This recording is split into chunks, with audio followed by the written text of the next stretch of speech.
All right, so what I'm going to do is I'm actually going to start the process. We already have the recording started. And couple of things that I think will help this go well. You have a microphone that currently, for most of you, is muted. And the intent of that is to stop background noises from interfering. The last time a couple of people commented on that. So what we want to do is to be able to unmute when you want to ask a question. So when you are ready to ask a question, make sure that you unmute yourself. And there are times when we'll have discussions when I'll ask you to unmute yourself so you can jump in. So let me bring up a screenshot which will describe what it is we're doing today. So if I go to screenshots and I go here, there we go. So I'm going to run this as a slideshow, and we're going to start with the description of what we're doing today. Language patterns of change, learn quick reframe patterns so your clients say, wow, I never thought of it that way. Now, reframing is something that all of you are familiar with. As coaches, you use it all the time. Sometimes you may not even call it a reframe. But essentially, what I want you to think about when we talk about reframes is we're talking about, and I'm going to go to a slideshow. Let's see here. There we go. How a change, essentially think of frames as how a change in perspective helps clients to stop struggling and consider other options. Now, if you think about a frame, I'm doing this, is intended to hold our focus and our attention so that framing directs attention. Now, there's also a concept I want to introduce is pre-framing, which is the idea that you, as coach, set the frame so your clients can easily and naturally move towards their goals. Meaning that there are certain kinds of frames that allow movement towards solutions, and other frames might, in fact, send people towards the problem state. And so we're going to be thinking about what direction do you want to steer people towards. And we'll be talking a little bit about I'm going to talk about 5 different reframe patterns that utilize different ways to change perspectives. And we're going to be referring to one of my favorite author's books called Sleight of Mouth, which is written by Robert Dilts. And he calls it the magic of conversational belief change. So we're going to move then I'm going to skip this for right now and come to the idea of pre-framing again. And one of my favorite sayings that I actually got from, I believe it was from Steve Andreas, but it's one that's out there and it goes like this. An ounce of pre-framing is worth a pound of reframing. So pre-framing sets the scene for what you're going to do. And it's particularly useful for coaches because as coaches or consultants, what you want to do is set frames that make it likely that the work you do is going to have a really positive impact. And when you do that correctly, you don't have to shift or re-explain or come back and redo things. You start out by offering a useful frame for what you do. Now, as coaches, what we do in general is help people achieve the outcomes that they want. So excuse me. Let me take a drink here real quick. Oh, that's better. So I want to give you an example of what a particular coach that I know does to set the frame. It's similar to what I do, but I like the way that they did it in such a way that it's worthwhile. So imagine you're about to enter a coaching session, and here's what you hear me say.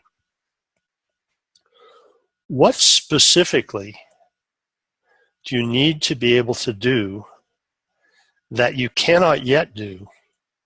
And we will make sure you can do that before you leave here today. Now let's actually unpack and look at that sentence. So if I presuppose that there's something that you need to be able to do.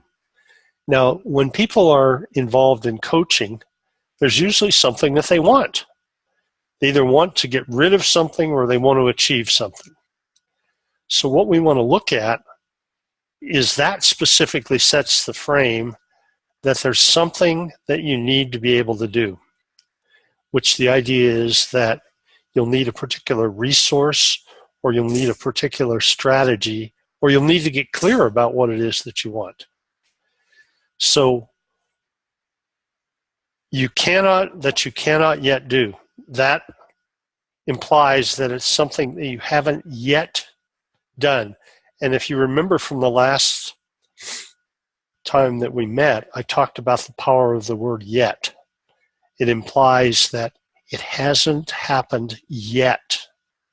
That you cannot yet do implies you'll be able to do it. And we'll make sure you can do it today before you do that, today before you leave here, which means that we intend to accomplish something. So the frames are, there's something you want to do you haven't yet done, and that we're going to make sure you do it before you leave here today. Now, if that's the frame that's set, you know that a lot is going to be accomplished.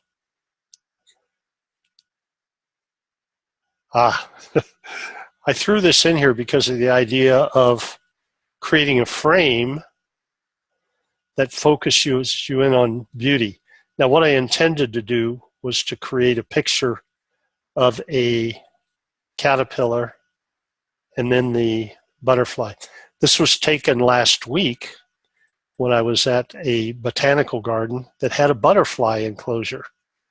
And I had a number of beautiful shots, and I just wanted to create a frame around beauty is available all around us.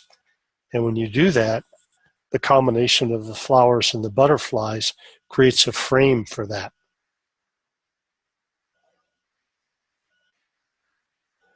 What are frames anyway? Well, frames direct attention and influence how events are perceived and interpreted. So if you see over here with the arrow, this is the topics that are inside the frame create focus. Now there are lots of topics that are outside of the frame, but we don't want to focus on those. So we're calling attention to what we put inside of the frame. And sometimes what's in the frame is going to be reframed. So frame is anything that holds your focus of attention. Now, the frames that I want to start with are the traditional frames that coaches or therapists have to deal with. One is called the outcome frame, and the other is the problem frame. Now, coaching is particularly focused on the outcome frame. Now, when somebody comes in, what I want to do is ask a series of questions to discover what it is that they want instead of what's been happening. So the typical questions for an outcome frame are, what do you want? How can you get it? What resources are already available to you? So notice again that those questions presuppose that you want something and that you can get it. How can you get it implies that you will. It's just a question of how, and that you're probably going to need some resources. Now we're going to go in a little bit more into depth into this, but I want to call your attention to the difference between that and the problem frame. The problem frame would ask somebody, what's wrong? So somebody comes in, and if your coaching question is, what's wrong? They're going to tell you a whole lot about the problem. And that's going to emphasize the problem state. And then if you were to further ask, why is it a problem? It's going to further elucidate or bring to the surface the problem state. What caused it in the first place? So when you think about that, it again focuses on, you're going to illustrate the cause. And if you further go, whose fault is it? That further implies that there is a fault and somebody created it, etc. So the problem frame emphasizes the problem. The outcome frame emphasizes what do you want instead. Now, when people come in and they're focused on an outcome frame, well, I want to go back to this one, the outcome frame, because I want to talk a little bit more about it. Because with an outcome frame, what you're often going to see is you're going to see people initially describe what they want, sometimes in terms of the problem state. For instance, if I said to one of you, what do you want? You said to me, well, I don't want to be nervous when I'm presenting. Now, what I'm going to say, oh, okay, so if you don't want to be nervous when you're speaking, how do you want to be speaking? Oh, I want to be relaxed and focused. Good. So let's talk about what needs to happen so you can achieve relaxed and focused. Now, can you tell me a little bit about how you'll notice when you're relaxed and focused? Well, I'll be able to look at the audience. I'll be able to breathe normally, but I'm afraid I'll get nervous. So let's focus back on what you want. So those are all kinds of questions that keep the focus on which frame? Keep the focus on the outcome frame. Now, many of you know that I used to work a long time ago as a therapist. And I'll have to tell you that as therapists, a lot of the training was actually on the problem frame. So if somebody came in and they had depression, you often ask a lot of questions about when is it at its worst? How did it come to be a problem? What are some of the consequences of it? And by the time you finish, if people weren't depressed when they came in, they definitely start feeling that way. So one way to think about it is that when you're doing an evaluation as a mental health therapist or a psychiatrist or a psychologist on depression, you'll often ask questions that make it worse, that'll actually put people into that frame. Is that making sense? So I want to pause here and open it up to questions for a minute, because I think knowing this outcome frame and problem frame are really, really fundamental to doing other kinds of reframing. So any questions or any thoughts about what you've heard? Anybody? Just unmute yourself. And I'm going to go temporarily out of this, and I'm going to go to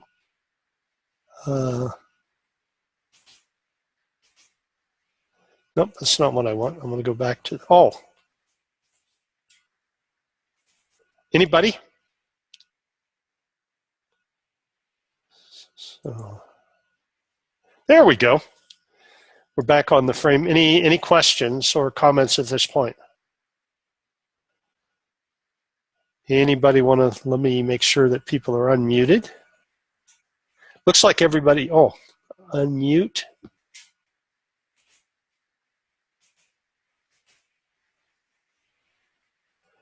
Real quick question from, stop recording, mute, unmute. Okay, so I have an idea. If for some reason you're not able to unmute, type me out ask me a question real quick. Oh, wait a minute, here we go. Just chat right in the chat window, any questions you might have, and we'll do it that way. Thank you. All right. Now, I'm going to go back to the next frame, and I'm going to shift out of this window to this screen again. And we're going to the next frame, which is the, oops, come on.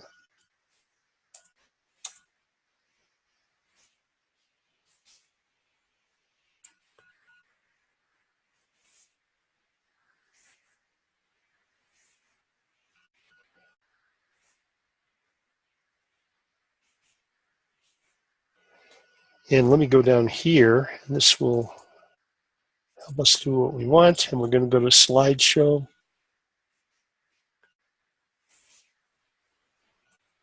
And we're going to go down to,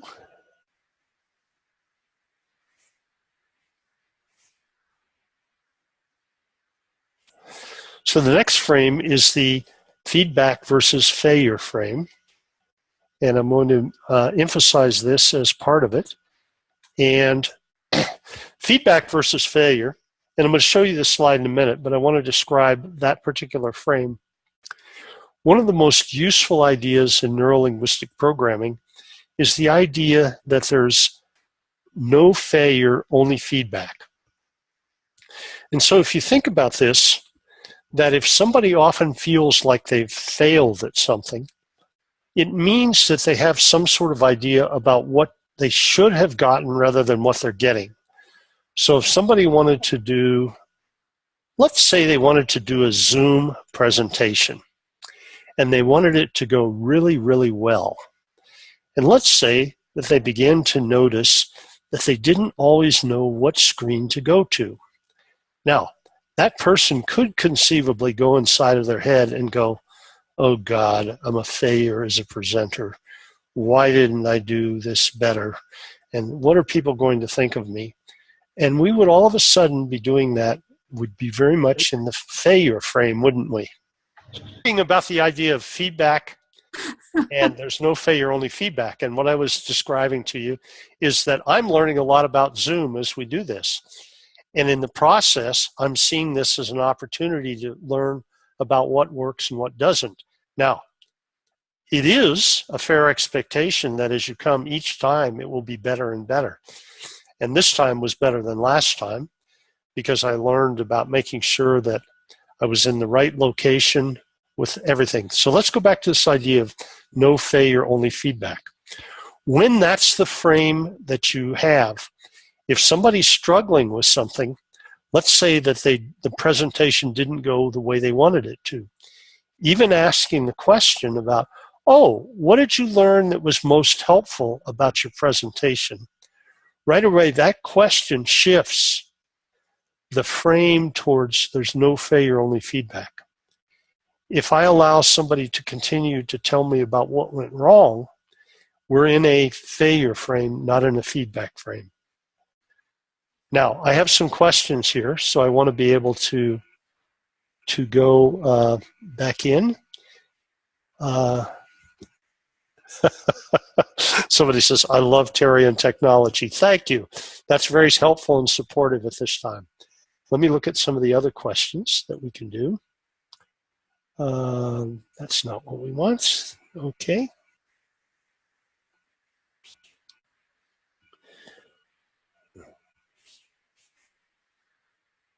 All right. Okay, so let me go back to the other slide and we'll jump into the next kind of frame, and I'm going to give you some real specific patterns that you want to be using for this. And the pattern that we want to look at next is, pull it up, and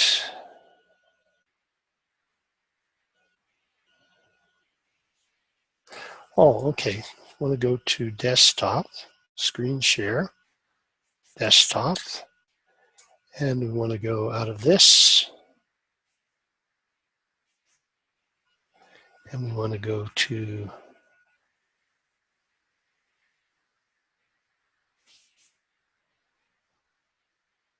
and there we go again. It's popped up.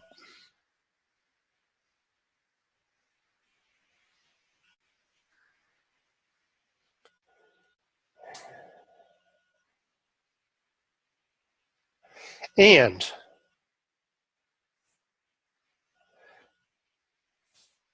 feedback versus failure. Okay. The last frame that I want to cover before we go to some specific patterns is the as-if frame. Now, those of you that are familiar with Alcoholics Anonymous, they have a saying that they use with new people that goes, "Fake it till you make it." And it's the idea that sometimes you haven't really learned how to do something yet, but you can pretend.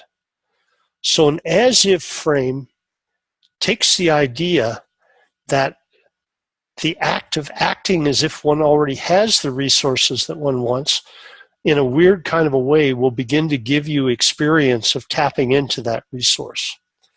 So if I'm using an as-if frame, I might say to someone something like this. You can pretend, can't you? I know some of you may be chuckling because you've heard me ask that question.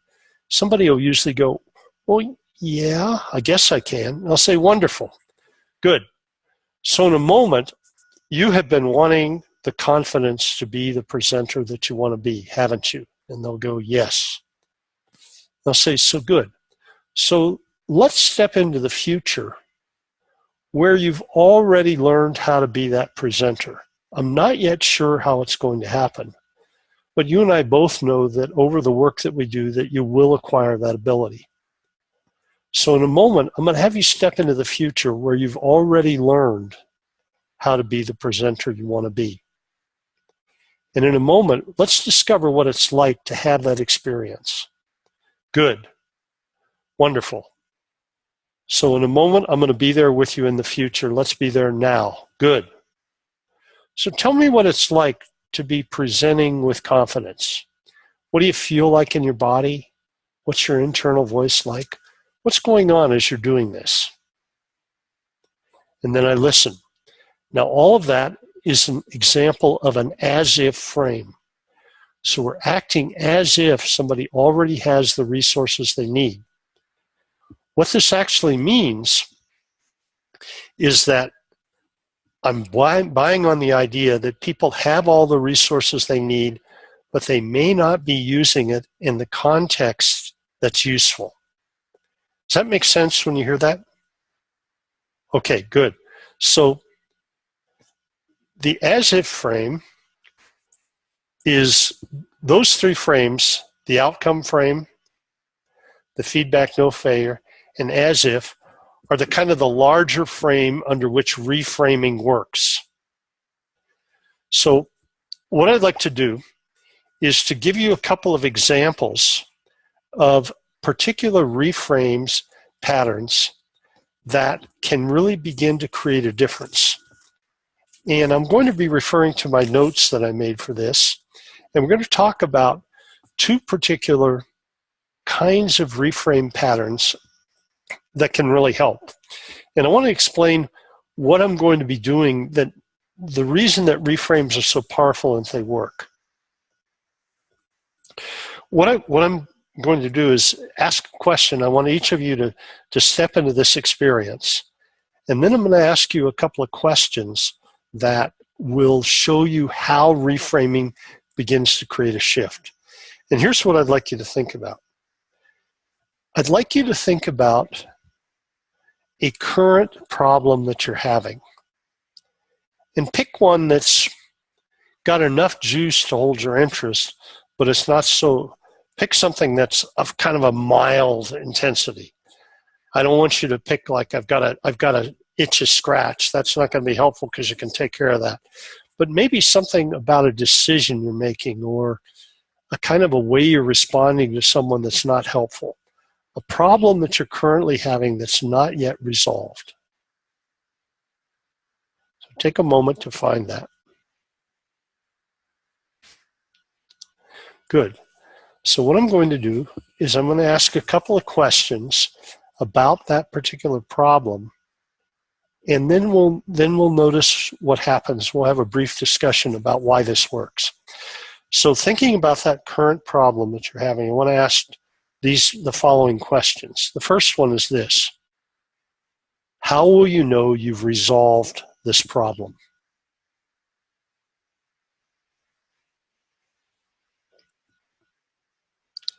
Good. Next question. What else is likely to change when you've resolved this problem?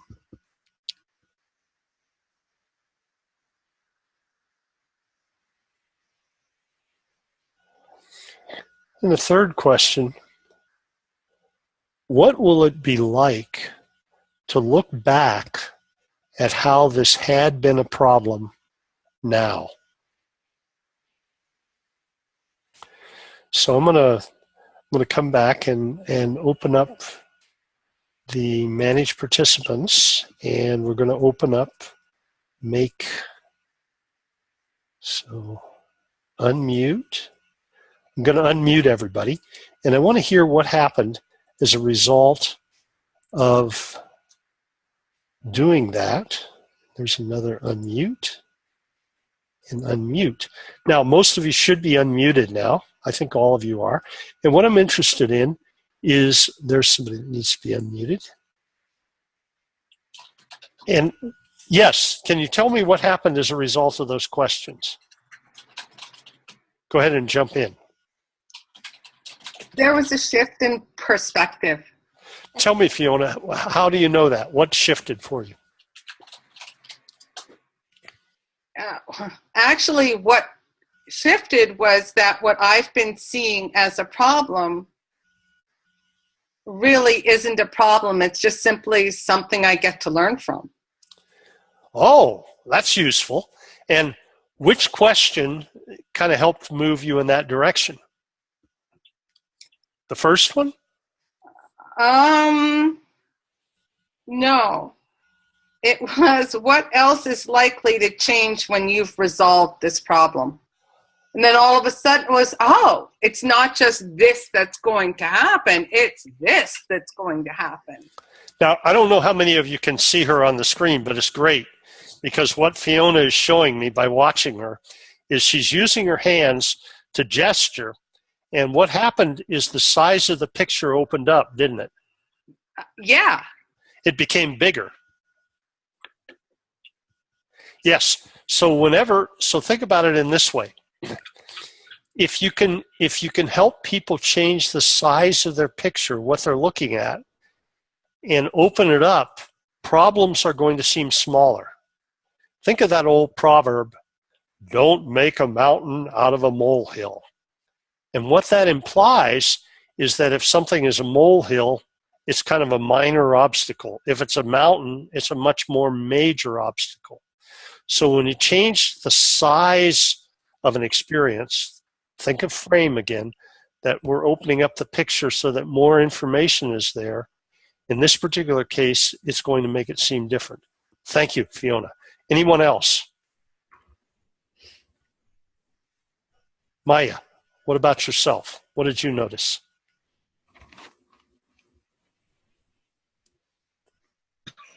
Or Linda, what did you notice?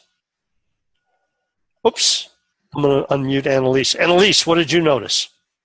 I was trying to stay muted. That's what I noticed. That you were trying to stay muted?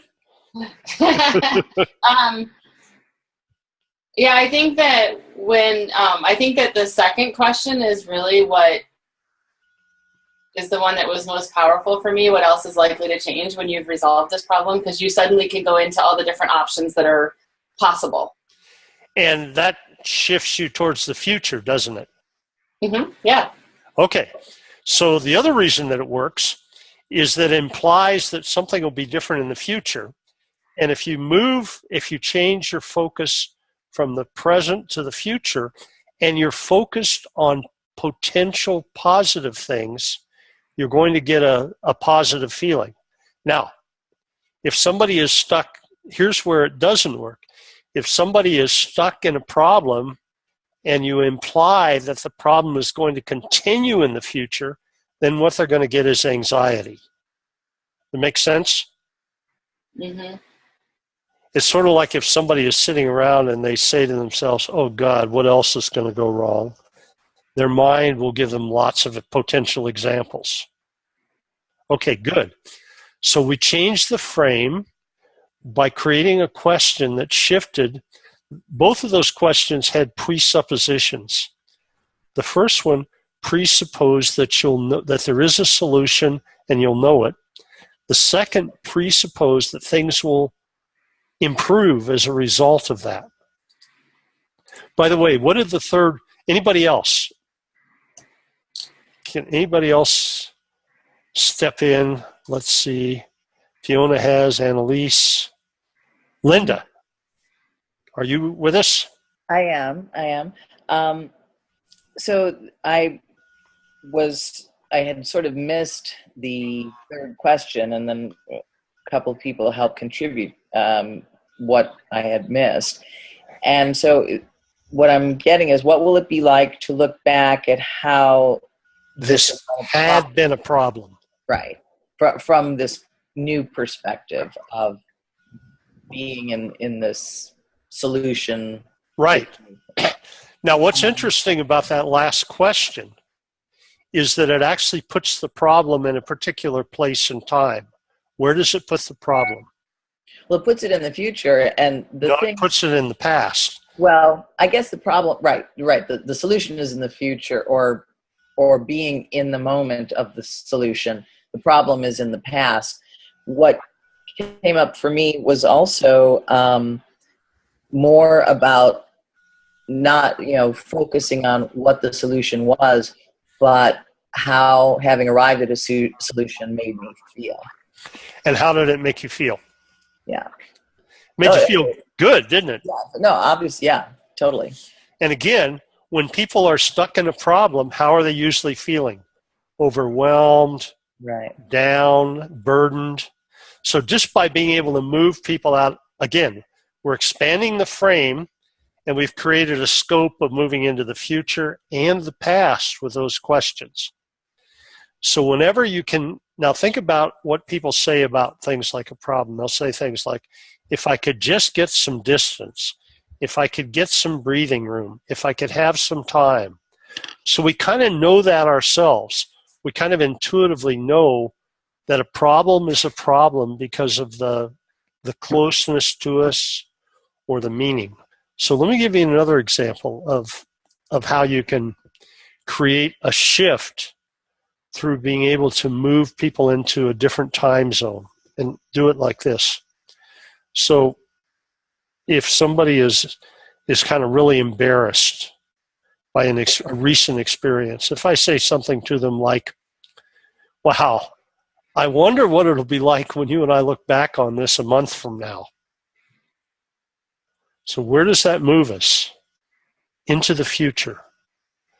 And if we're a month away from something that at this moment is creating a lot of angst or embarrassment, everybody knows that's what's that saying, time heals all wounds. So you're taking advantage of being able to move people into a different frame in that way. Is that making sense? Good. So the idea, again, is that you're creating a different kind of a focus, a different frame. Now, what I'd like to do is to I'm going to give you a couple of other examples of two reframe patterns that I'm going to look at. One of them is called a context reframe. Now, if you think about a context, sometimes we talk about in a different context, you can have a whole different experience. So let me use an example of a context reframe. Trades in on the idea that every behavior is useful in some context. So I'm going to give you an example of a context reframe from a family therapy kind of a situation. So a mother comes in and she's really struggling with her son, who gets into fights often at school. And she's really seeing him as, this is really a major problem. What's wrong with him? How come he always wants to fight? Now, first of all, I know I'm not going to try to talk her out of the idea that he doesn't always want to fight. But I'm going to do a quick context reframe so that she can look at that particular behavior in a different context. And here's the reframe. I'll go, Well, you were telling me that he's really close to his younger sister, isn't he? And I'm going to assume, because I know this mom is going to say yes. And I'll say, isn't it really neat to know that if somebody was picking on her and she was walking home and people wanted to attack her or pick on her, that his ability to stand up and fight could actually be protective of her? Now, she may not buy it entirely, but notice we've just taken that that fighting is a problem, and we've actually temporarily put it into a context of being able to stand up for his sister. Now, I'm going to give one other context to reframe. And I'll go, you're right that currently the way he's fighting is a problem. But isn't it interesting that many of the descriptions of his fighting are about his wanting to stand up for what he believes in? So isn't it interesting that he already stands up for what he believes in? He's just picking a way to express that's not as useful as it might be in the future.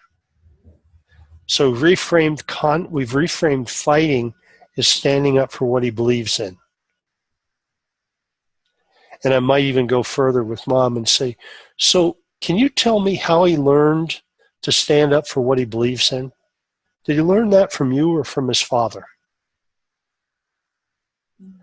And again, if it's framed as standing up for what he believes in, that's really different than he's always fighting. So that's an example of what's called a context reframe. Now, another kind of reframe that you're going to be working with is it's a content reframe. So the idea of a content reframe is when you take the idea, you explore the meaning behind an action. So if somebody might have a positive intent, but their behavior doesn't really reflect that, what you want to be able to do is go back to the idea of being able to use a content reframe in a more positive way. So again, I'm going to use an example of a father and a son. So a son might say to me, he said, my father is always really questioning me and wanting me to do things different, and he doesn't believe that I have the ability to take care of myself. And so I say, so if I make a good guess about the dad's positive intention, and I might go, wow, so isn't it interesting that you have a dad who wants to protect you from unintended consequences of something you might do? Now, there's going to be a pause. So what's happening right now is that all of a sudden he has a dad who's trying to protect him from unintended consequences, not trying to always manage his life. So you can at least appreciate it, and chances are that it's easier to appreciate somebody wanting to protect us from unintended consequences as opposed to wanting to control our life. Good. So what I'm going to do is I'm going to show you how to use a couple of these. I'm going to have you guys throw some current kinds of problems that you're having, and I'm going to reframe them. So what it's going to do is we're going to go back to the screen, and I'm going to get out of that and go back to, there we are. Now, so here's the deal. We want to unmute. I think most of you now have the ability to unmute yourselves, do you not? Or do I have to go back and unmute each of you? But what I want you to do is to throw out some areas where you're struggling, and I'm going to do some reframes. I'm going to try to use the reframes that I've been using with you now. But if somebody is currently struggling with something, if you wouldn't mind throwing it out, let's practice some. Let me do some reframes with it, and you can see how they can be used. So Fiona, I can see you up there. You got one currently? Oh, I have a plethora of them. Well, you might want to pick one of them that you would like resolved. I'm actually trying to figure out how to word it because it's been an amazing experience. I seem to I've created a lot of financial issues, and this journey for 18 months has become an amazing experience. And I'm getting to the end of it, and I'm hearing the words because I'm getting ready to launch a business, and I don't know. I'm kind of scared because I don't know. What specifically are you scared of? I'm not sure if I'm going to sink or I'm going to survive. Because I'm on the ragged edge. You don't know whether you're going to... Or I'm going to be a success. It's going to be one of the two. Okay, so let's do some reframing right away. Okay. So the way you're currently thinking about it is that you're either going to be homeless or you're going to be a success. Yes, they're both right here. Okay, so I see right now that they're both right there. So, so you haven't yet considered all the options between homelessness and success. Actually, you're right. No, I haven't. Oh, okay. So that was a really quick reframe. And would it be all right if I talked to... By the way, I'm watching her and she's smiling all of a sudden. What happened when you heard that? Okay, so I hear the words, Terry always says the right thing. Except when he doesn't. But that's okay. But so far in my life, you haven't said the wrong thing. And what I do is I go, oh, I didn't understand it that way. Okay, so notice again, it changed your perspective. So what I'm curious about is, how did your perspective shift? So you had, I'm using these, you can hand this kind of narrow frame, and somehow you opened it up. I'm guessing that's what happened. Absolutely. So what happened? How did it open up? Well, I tend to look at homelessness in one way and success in another. Neither are well defined. Okay. And what my perspective shifted to was, it doesn't really matter. Figure out what I want and just do that. Okay. So what she did is shift, that question shifted her on the outcome she wanted, not the potential problems. Yeah. And the other thing that I think it did also is open up her picture. She had a narrow frame. She actually had them very close together. She had success over here, and I'm literally marking out about 12 inches. Yeah. And my guess is that it opened up the frame like much wider. The picture opened up, didn't it? Yes. Okay, so that's an example of really quickly of changing frame size. Wonderful example. Does somebody else have one? Thank you, by the way. Annalise or anyone? There you go, Annalise. I saw you're unmuted. Yeah, but I don't have a problem. See if somebody else does. I can come up with one. But I love that. It means you already have evolved. But I love listening to you. You know, like Fiona said, you're so good at being able to just instantly. I was listening to her and I was, kind of trying to hone in on where would I take that reframe, and, you always just hit it right perfect. And I love listening to you do this. Okay, so thank you for that. And what I want to say is what I'm listening for, what actually I had the opportunity to also see what she was doing. She was holding her hands fairly close together. Mm-hmm. And if you think about a visual person and you think the idea that, remember, problems are more likely to be found in small pictures than in large pictures. So if you think again about what can I ask that could enlarge the frame? And she was marking out two distinct areas. Homelessness, success. And she wasn't marking out all the land in between that. So when you open up the frame, it makes it possible for somebody to see other options. Good. So who else do we have here right now? Let's see. Da, da, da, da.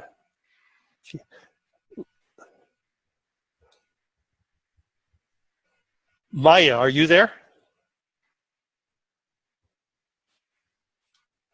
Or let me unmute. Or Linda, are you there? In terms of potential problems, you can even throw one out that maybe it used to be a problem, and let's play with it. Well, I would say that the one thing that I have been dealing with, facing, examining, is about a year and a half ago, I became a grandmother.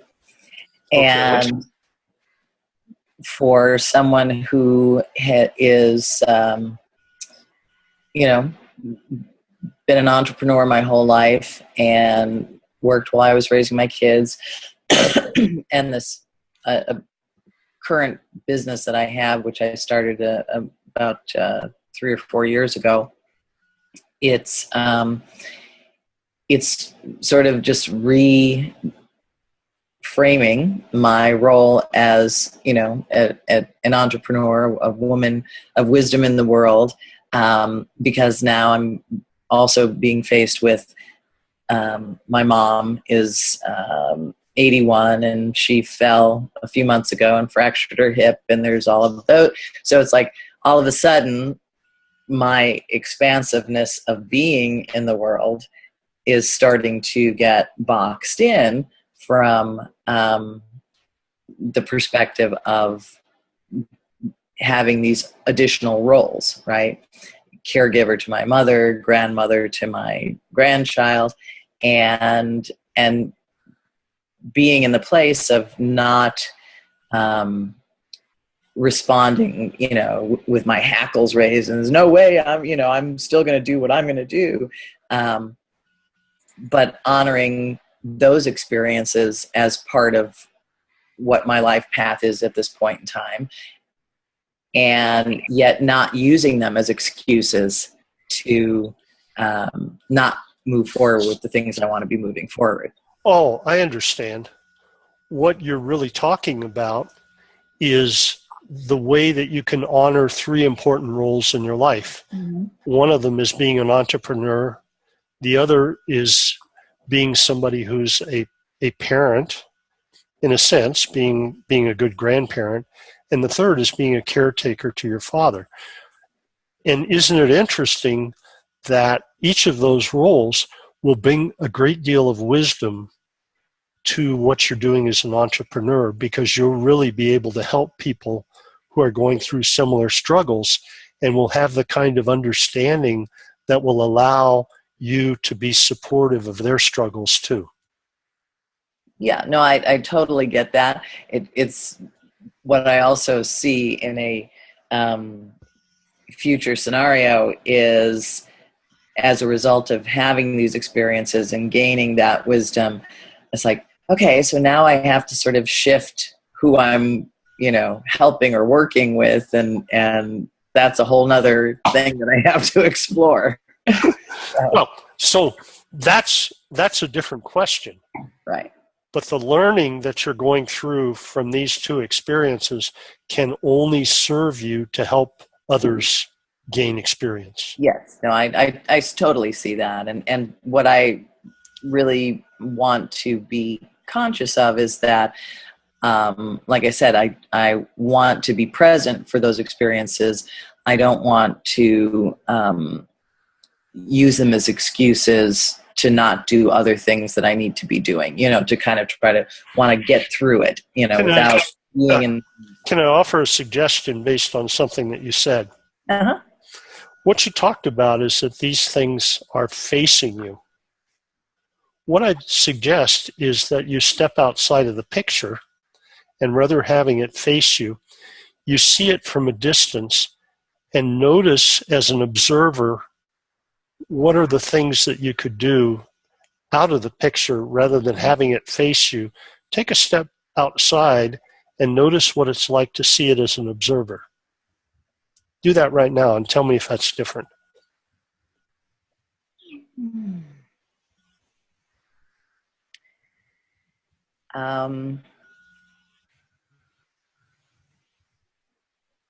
Well, there's less emotional charge around certain things. That's right. And oftentimes with less emotional charge, you can be more thoughtful and access different kinds of resources, can you not? Yeah. Good. So I'm wondering, as you step out of the picture and see yourself in there, and now that you have some distance, I'm wondering what ideas come to you from just having that distance away from it so that you can think clearer. And you may be surprised at the kind of ideas that come into your mind.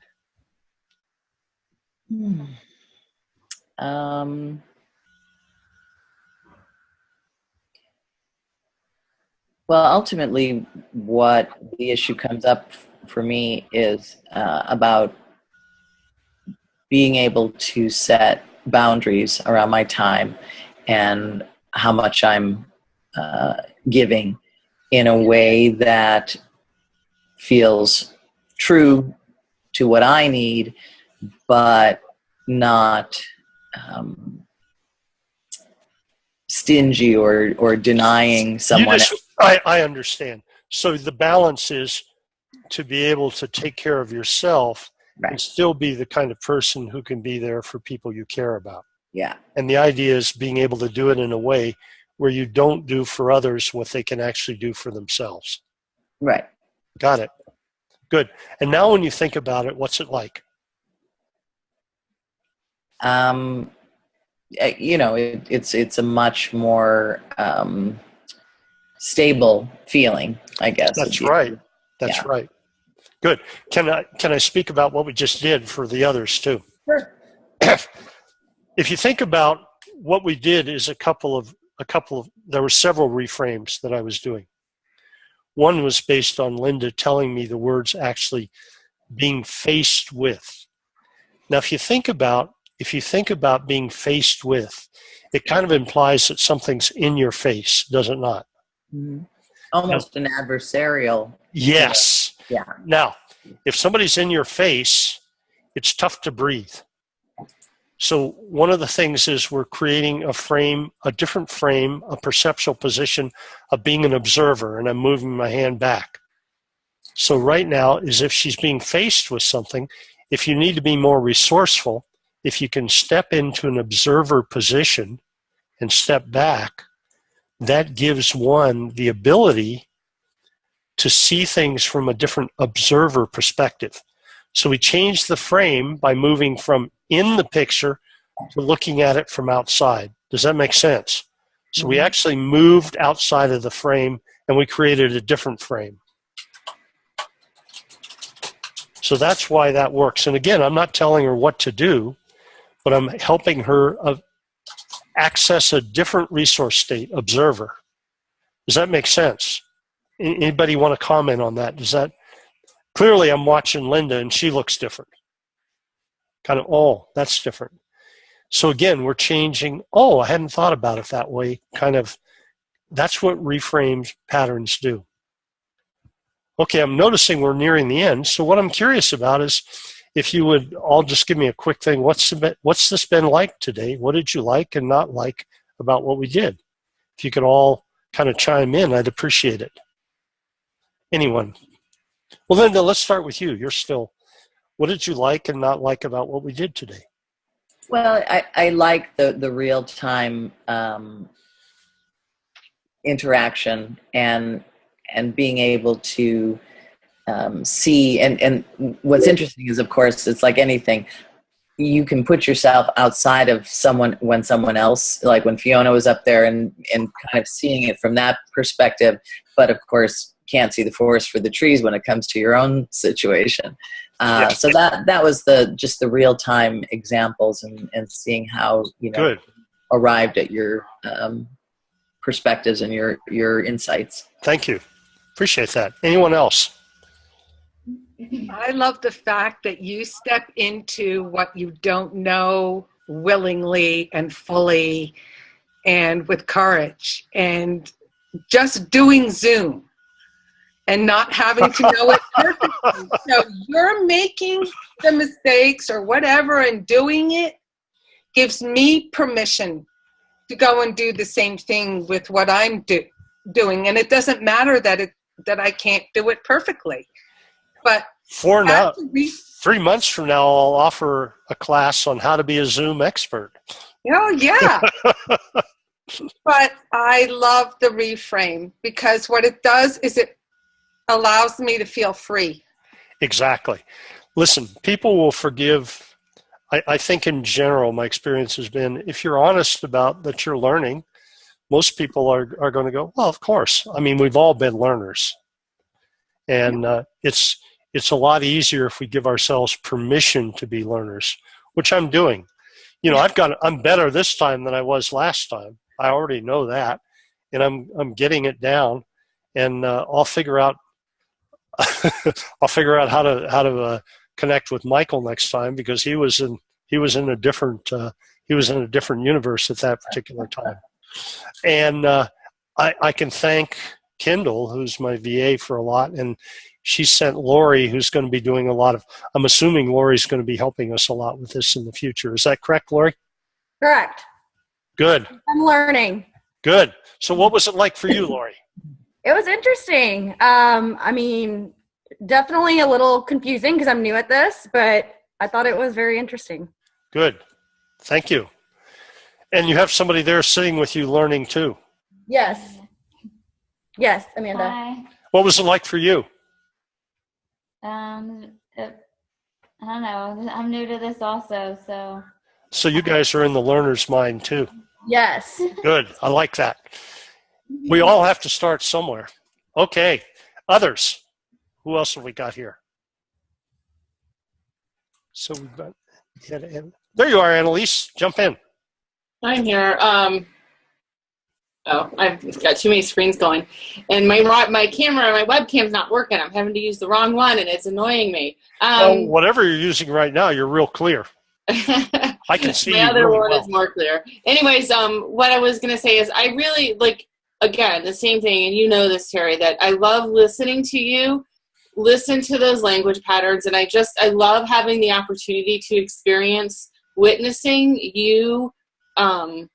You doing what you do with that. And I think that having these kinds of calls, I think it's so powerful for us as coaches to hear someone like you with so much experience and expertise doing it, being able to really just hone in on those right words. And, you know, it's something that I'm always working on, trying to be able to, Good. you know, working to get better at. So I love being able to witness it, and it always reminds me. And so one of the things just today that I really picked up is when you said the problems are more likely to be found in smaller pictures than larger pictures. Like, I know I've heard that before, but I didn't remember it. And when I heard you say it today, it's like, oh, yeah, that's super simple. And that's going to be one of my takeaways. I like that. That's And I'm noticing, Annalise, that, I wonder who owns all those books. If you turn around and look back. Gee, I wonder what values those represent. Thank you. And I'm trying to do everything on Kindle now. I believe you. Okay, and I see some comments from people that I really like. From Laura, that was the fear of launch. Are you really ready? I like that, Laura. That's exactly what I was speaking to. And from Maya, okay. I apologize. Maya says my mic is not hooked up. I will come better prepared next time. Very useful information. Thank you so much. Maya, thank you. And now I understand why there wasn't a little mic sign next to your name. Got it. Good. And so Maya's a new learner to Zoom too. Got it. And Laura, change the point of view and also move back. Give more space, more options. As in-person group therapy session would feel. I like the viewpoints that offer more options, that even when things don't go as expected or perfectly, the experience will have value. That's absolutely correct. So what you're talking about, Laura, is speaking to another NLP idea that more choice is better than less. So this would be another clear example of that happening. Good. Somebody had to run. Okay, got it. Let me see who else is here. Maya, Linda. So Terry, Yes. you had more slides. What Those are not part of the presentation. Okay. They're part of the template that I was using that they threw in. So I can show you an example. They have nothing at all to do with what we're doing. That one does, but the others don't. All right. So thank you very, very much, all of you. I enjoyed doing this. We'll be having another one. And the next time, what I'll be talking about is that I love being able to offer, to talk with you and potentially help you solve difficulties. The business that I'm in is in rapidly helping people resolve difficulties. And as you can see, one of the tools that I bring to it is the outcome frame. So if I can ever be of help to you, that's what I do. I can help people rapidly kind of find the resources they need to resolve problems. I don't think people should hang out in problems any longer than they need to. Yeah. So I'm a big fan of being able to move towards solutions as rapidly as possible. So if any of you are interested, you can go to my website, terryhickey.com, TerryHickey, and that has lots of information, including if you ever wanted to schedule a discovery session with me where I can help you define what you want, move towards it. And then I'm always helpful to offer, if I'm not able to be of help, I'm often able to offer suggestions. And in the spring, I'll be offering a group coaching program where we'll be doing many of the things we're doing right now. So once again, I thank you. You'll be getting a recording of this. Those of you that signed up for it, if you weren't able to be here, will be able to learn from going through it. And thank you, and I'm going to say goodbye and end this right now. And thank you, Lori, and thank you, Kendall. And you'll be receiving recordings of this in the next couple of days. Bye-bye. Thank you.